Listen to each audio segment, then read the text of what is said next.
Hello lovelies, welcome to Narc Free Formula. My name's Freedom. Thank you for joining me today.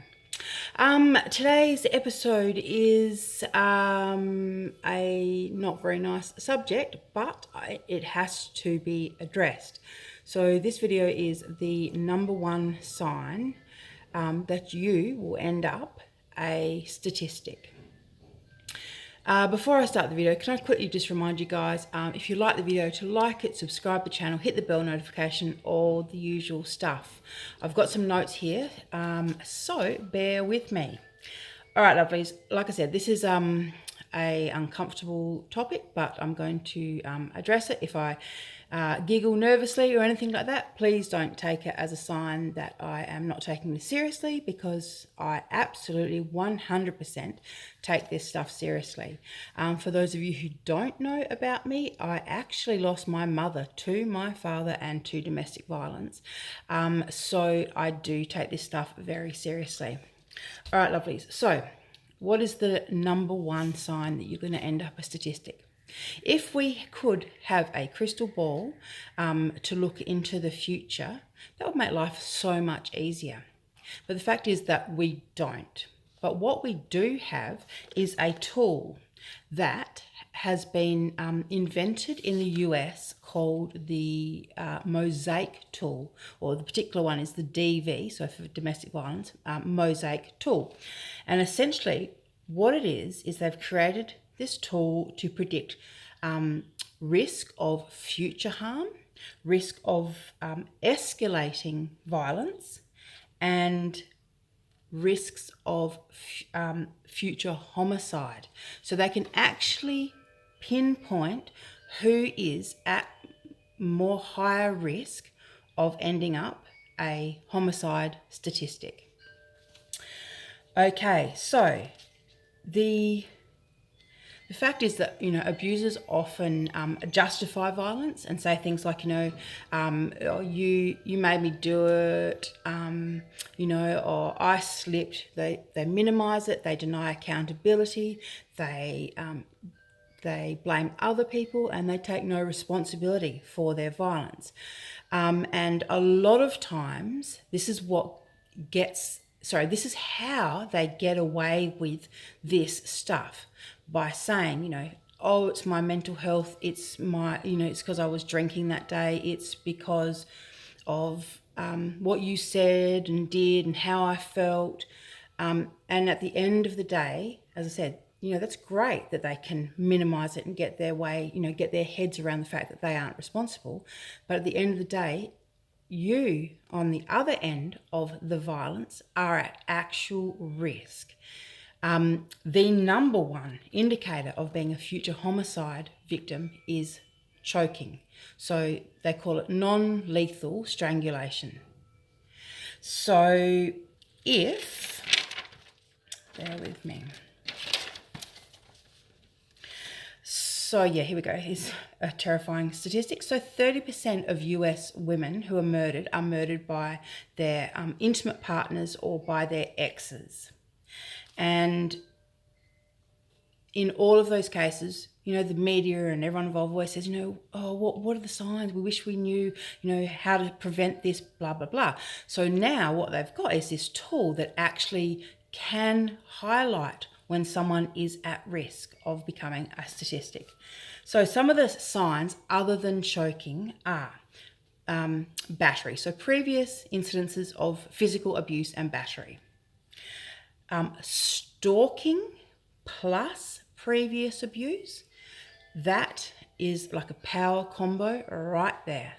So if your ex, who was physically abusive to you before, is now stalking you, that is a huge warning sign right there, huge red flag. If someone has access to guns is another risk factor. Anyone who has drug and alcohol issues is another risk factor, and people with mental health issues. And if you have a combination of all of those factors, this is the stuff that bumps you up higher on the MOSAIC tool, on their kind of their scale, their risk of future homicide, or so it's hang on one sec. It is escalating levels of violence, reoffending, and future homicide.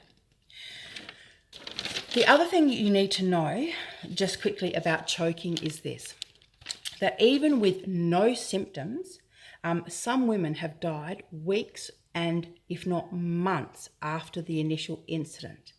So, and this is through things like blood clots and having a stroke or brain damage, which has been caused by a lack of blood to the, a lack of oxygen to the brain during strangulation. The reality is that if someone can cut off your air supply, within seconds they can have you unconscious, and within minutes you will be dead. So when someone is prepared to do that to you, you have to see the warning signs. If you're watching this video right now, I would say that increases your risk of harm happening to you. The fact that you felt that you should click on to know this stuff means that maybe you feel threatened. This is the stuff that you need to pay attention to, because actually there was a really good quote by a US strangulation educator. Who knew, right? Called Gail Strack, who says strangulation is a last warning shot. So for those of you who are still with a narcissist or abuser of any type who has strangled you, you need to pay attention. Okay, this is really, really important. And also, just quickly, if you have been choked recently and you're suffering from any changes to vision, memory loss, if you've experienced loss of consciousness, if you have a raspy voice, red eyeballs, any difficulty speaking or hearing or breathing, you need to go to hospital before it turns into something more serious like stroke or paralysis. Please don't just ignore these signs, okay?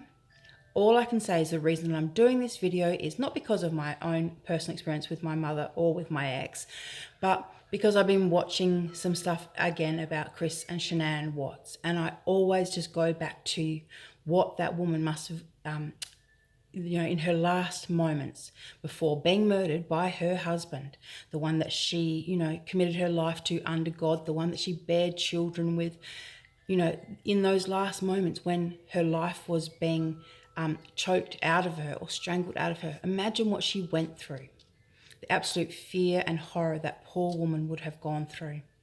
So when I think of that, that is what fuels me to do videos like this, public service announcements. Okay, number one, right? Number one risk of future homicide is choking. Okay, at the end of the day, obviously, no one can tell you how to live your life or do, you do you, whatever.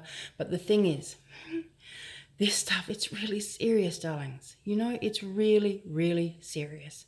Get the help that you need to keep yourself safe. Okay, there is not a man alive that is worth dying for. Okay? All right, lovely. So thank you for watching, and I look forward to seeing you in the next video. And next video probably won't be so heavy, but we'll wait and see. All right, thanks for watching. Bye.